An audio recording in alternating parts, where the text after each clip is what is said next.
What if you could own several short-term rental investments that each produced several $1,000s a month of net cash flow after all your expenses, and do it in a way that didn't require you to be involved in any of the day-to-day? That's how our business is structured. We recently restructured our team just a few months ago, and it's been kind of a game changer for us in terms of time freedom and profitability. In this video, I'm going to share with you how this is possible, because I think a lot of people assume that short-term rentals compared to long-term rentals are much more time intensive and require you to be much more involved, or they require you to hire a professional short-term rental property manager. And neither one of those is the case. So in this video, I'm going to explain how our team is structured, how we pay our team, what type of tasks they do, what type of automation and technology we use to communicate with our team, and how you can do it in a way to where you don't have to be involved in any of the day-to-day, and you can still have a highly profitable business. So we now have 33 short-term rental listings that we own, and this has given us financial freedom. It's given us a lot of time freedom. You know, we spend a lot of time here on the farm with our kids, and we have a lot of autonomy. We don't rely on a 9-to-5 job anymore as a result of these short-term rentals. And this is a result of leaning into systems. So we first started with our first one back in 2017. It was a 1-bedroom apartment that we decided to put in our basement. It was an unfinished basement. We finished it, turned it into a 1-bedroom apartment, and we did everything on that property. We cleaned it. My wife typically was cleaning it. We had a 1-year-old at the time. Now we have 3 kids, but we had a 1-year-old at the time. She would be watching our 1-year-old while cleaning this property. We'd take all the bookings, send check-in instructions, do everything ourselves. And it was great. It was a lot of fun. We learned a lot, and it made some great income. And that was what set us on this path. And so shortly thereafter, we bought our next property, and then we started buying some more properties. And pretty quickly, I realized I was my own worst enemy, because I was the one who was managing these properties, and I was trying to do everything myself. And so pretty soon I realized that I needed to treat these properties as if they're remote properties. So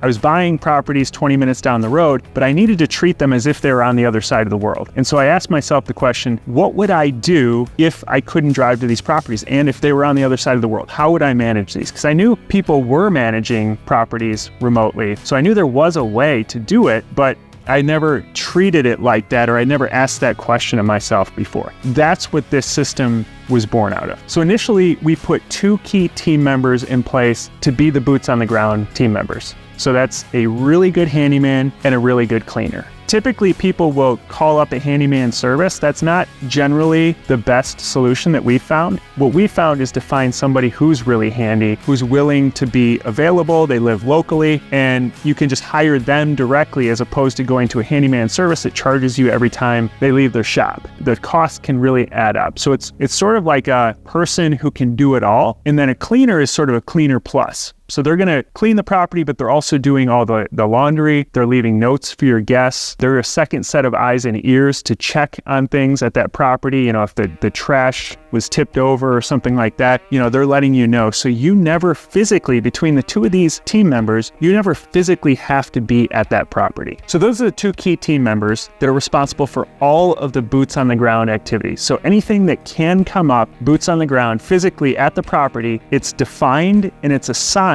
to one of those 2 people. So we have checklists for their roles, and they understand that whether it's a day-to-day thing or it's an emergency situation, who's responsible for that thing. So the idea behind these 2 team members is that you no longer ever have to visit that property physically. And if you feel like you still need to, then you need to work on the system a little bit better. So we put those 2 key team members in place, and I've done videos on them before, so you can check out videos on how we hired them and who they are. But today, what I really want to focus on is the remote team. So after we put those 2 boots on the ground team members in place, then we were handling everything remote. So all of the bookings that came in, the guest questions, inquiries, lining up the cleaners, you know, when there was a booking, lining up the handyman, sending check-in instructions, all of the other things that don't require you to be boots on the ground. And so we got to a point, my wife and I working full time, where we got to about 5 properties, that was sort of the tipping point for us where, between us as the host and co-host and working full-time and having kids, we felt like, okay, now we have enough economies of scale and we're buying the right properties that cash flow really well. So now it makes sense to invest in a remote person who can help us with the guest relations. And so that's what we did once we got to about 5 properties. And initially we hired somebody in the US that had some hospitality experience but had never worked with Airbnbs before. So we kind of learned together and we defined what this role was going to be. And there was a lot of mutual learning that happened. And they helped us, they kind of supplemented us, but we were still responsible for the remote activities that needed to take place. So they were kind of a support person.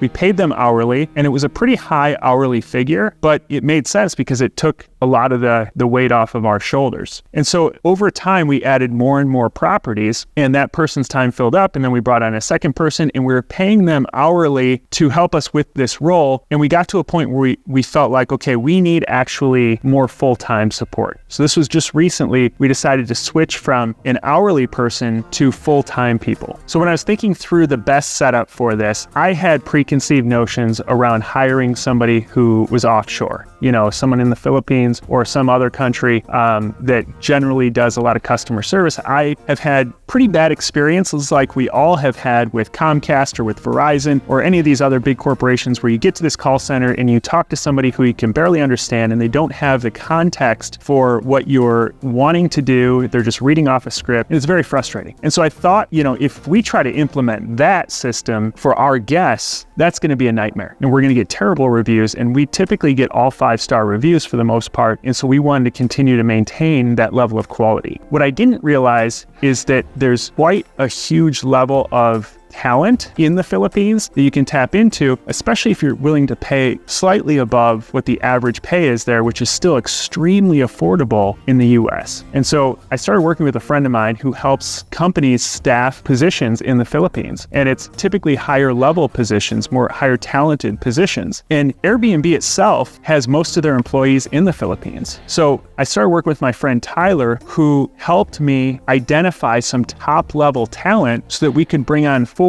full-time team members from the Philippines who work 40-hour weeks. They trade off in shifts and they could take off all of the responsibility of the day-to-day. So the key to this, I think, was that we hired one of them as the manager. Really sharp individual. Her name's Maria. She manages the other 3 team members. All 4 of them have experience. One of them used to work at Airbnb itself. All of them have years of experience managing short-term rentals. And so bringing them in this way and setting the expectations that they are going to be full-time, that Maria's the leader of this team, and that they are responsible for everything from start to finish when it comes to guest relations. So when it, whether it's a booking, a guest question, an emergency that comes up, there's a process for them to follow, and that the expectation is set that that's their responsibility. Now, it's not autopilot where we're never involved, but that's very different from hiring somebody to supplement you. So we're actually hiring the responsibility away as opposed to hiring tasks away. That's sort of the difference, because when you hire tasks, everything still comes back to you. But when you hire the responsibility, that's a totally different thing. So the first big thing that we did that led to the success of this new team was to hire for responsibility as opposed to hire just for tasks. The second big thing that I think was a game changer for us was to hire people who had a long, successful, proven track record in the actual role that we're hiring for, which I know sounds intuitive, but in the past I've had some false starts or some missteps, especially with virtual work. When you find someone who's talented, but they've never done that specific role before, I've felt like in the past, this person's talented, so I'll train them up in the role. And you can do that, but it just takes a long time to get there, especially if they're going to be in a technical role like managing guests on short-term rental platforms. There's a lot that you need to learn, especially when it comes to things like screening guests or managing guest disputes or questions or issues. There's a lot of things that are little nuance items that you really have to understand in order to get the best result. And so if you're starting from scratch with someone, you're going to have a lot lot of challenges in the beginning, and it's going to take a really long time to get there. But we avoided all that because we hired 4 team members that had years and years of track record doing that specific task. So they already knew all these nuanced things. And so we just had to train them up on our specific system, but they hit the ground running right from the start. So hiring for responsibility and then hiring based upon a proven track record, long-term track record in that specific role are the first 2 things that I highly recommend doing if you're going to bring on a remote team. But now let's talk about more the technical side of how we structure things with our business. So I mentioned I work with my friend Tyler Goebel, who owns LTG Assist, which is a company that helps other companies bring on high-level talent in the Philippines, and they do it at a very affordable cost. And so the way the process worked is we sat down and we created a job description of exactly the role that I wanted to bring on. Then they went out and they screened through hundreds of applicants, and then they sat down with the top candidates and did an interview with them. And then they sent over the top 5 or 6 candidates of those that they interviewed with their resume, their personality assessment, a video of their initial interview. So I could look at those and then I could determine, okay, I want to sit down with these 2 or 3 individuals who I think are a really good fit for the role. So I can't say enough good things about this process, because if I had started with hundreds of applicants, I would have gotten a very different result and it would have taken me a lot longer time. So I highly recommend working with Tyler. I'm going to put a link to his calendar. If you're interested in working with him, you can book a call with him. He's a great guy. He's a Marine veteran, and you can sit down with him and you can talk through the process and see if it's a good fit for your business as well. In addition to having a proven track record, another aspect of the role that was really important to me was that the candidates had perfect English. So we use this as a screening mechanism to narrow down to the top candidates. So the 4 that I hired have perfect English because I knew that they were going to be communicating with guests a lot, whether it's written or verbally, so they needed to have a really good command of the English language. So then the next big question is, how much should I expect to pay someone who's really talented, who's filling this role in the Philippines? And it's really important to understand that the average pay in the Philippines is just under $10,000 per year. So if you're willing to pay in the high single digits per hour, say $8 an hour, that's really good pay compared to the average jobs that are available, especially local jobs. And you're providing a really great living for these individuals. So now when it comes to communication and tools, there's really 3 main platforms that our team uses to manage the entire business. The first one is OwnerRez. So that is our back-end property management software, and it's designed specifically for short-term rentals. So you plug your listings into it, and then it pushes out the information.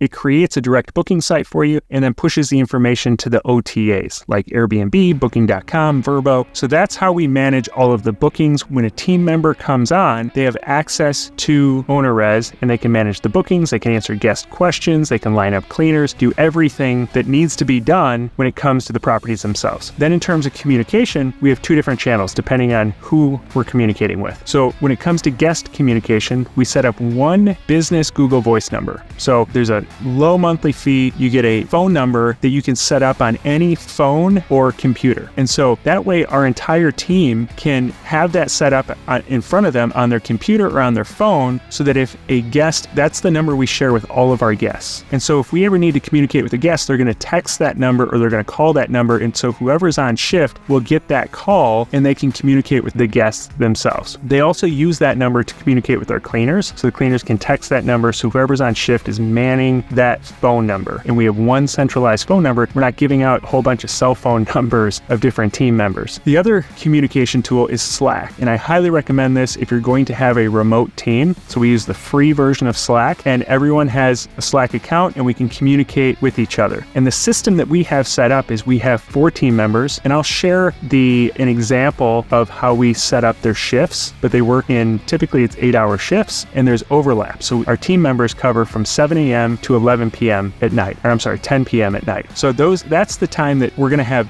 the vast majority of our guest communication. And if we have a booking request come in after that time period, typically it can wait until the morning to accept or reject that booking request. So they cover from 7 a.m. to 10 p.m. I'll share an example of their shift schedule. So a team member comes on and they work their shift and they can communicate with any other team member within Slack. And then there's overlap between the shifts. And so when the old old team member, the team member who's been on shift, is coming off shift, they create within Slack a turnover report. And they talk about what bookings happened, what guest issues came up, what maintenance issues came up, what cleanings came up, all the notes for the next person who's taking over for the next shift. And so then I can see and watch what's going on, have a really clear idea of what's going on within the business without having to be intimately involved in the details of it. So they communicate with each other, they handle the day-to-day, but then if there's something strategic level or there's something that's more of a pressing issue that I need to address, they can communicate with me within Slack. But typically they can just seamlessly change shifts, manage the information flow between shifts, and then we have weekly meetings as a team where we can talk as a ongoing issue or some efficiency improvement that we can make to the system. So the great thing about this structure is that it can grow organically with you. So if you just have one property, then it might not make sense to bring on a team member at this point. But as you get to 4 or 5, that might be the tipping point where it makes sense to bring on one team member. But then it scales really well as you grow your portfolio over time. The key is, though, to be buying the right types of properties that cash flow really well. This was the difference for us, and this gave us the capacity to continue to bring on team members, and it really made sense.